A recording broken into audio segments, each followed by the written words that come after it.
इस रेसिपी को बनाने के लिए मैंने यहाँ पे हंग कर्ड का यूज़ करा है। मैंने जो दही की क्वांटिटी वो इसकी डबल ली थी एंड मसलिन क्लॉथ के अंदर मैंने उसको 4 आवर्स के लिए टांग के रखा था एंड उसके बाद जो टेक्सचर है वो इतना स्मूथ है इसका। अगर आप चाहें तो आप इसको 6 to 7 आवर्स के लिए भी हैंग करके रख सकते हैं, बट प्लीज़ मेक श्योर कि अगर आप ज़्यादा टाइम के लिए हैंग करें तो आप उसके बाद इमीडिएटली इसको फ्रिज में रखें ताकि दही बहुत ज़्यादा खट्टा ना हो। उसके बाद मैंने यहाँ पे ग्रेटेड कैरेट्स लिए हैं जिसके अंदर से मैंने पानी जो कि था वो निकाल दिया था। Then I have taken some chopped capsicum जिसके अंदर मैंने से इसके जो सीड्स थे वो निकाल दिए थे। फिर मैंने कुछ क्रश्ड मिंट लीव्स और कोरिएंडर लीव्स लिया है।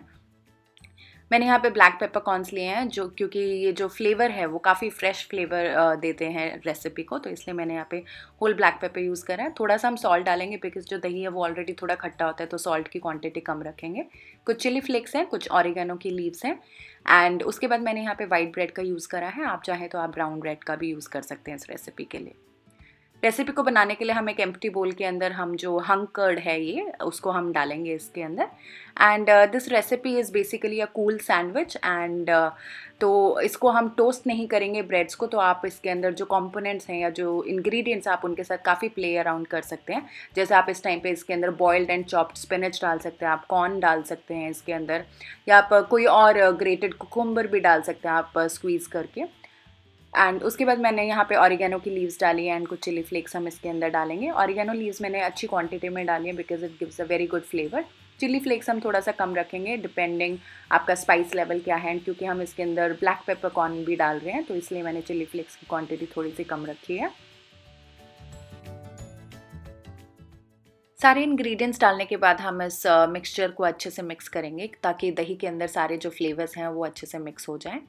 And once it is nicely having a texture of a stuffing, उसके बाद हम इस स्टफिंग को साइड में रखेंगे। आप चाहे तो इसको थोड़ी देर फ्रिज में भी रख सकते हैं एंड उसके बाद भी यूज़ कर सकते हैं, बट फ्रिज में रखने से जो स्टफिंग है वो थोड़ी सी हार्ड हो जाएगी, तो आई विल सजेस्ट कि आप तब भी इसको बनाएं, आप उसी टाइम पे ब्रेड्स के ऊपर इसको स्टफ़ करें। मैंने यहाँ पे वाइट ब्रेड के साइड का जो क्रम पार्ट है वो मैंने निकाल दिया है क्योंकि हम इन सैंडविचेस को कूल सर्व करेंगे एंड जो साइड का जो पार्ट है वो थोड़ा सा हार्ड होता है, तो I prefer to remove it. अगर आपको रखना है तो आप रख भी सकते हैं। इस रेसिपी के अंदर मैंने ब्रेड को टोस्ट नहीं करा है, बट आप चाहें तो आप इसको टोस्ट भी कर सकते हैं।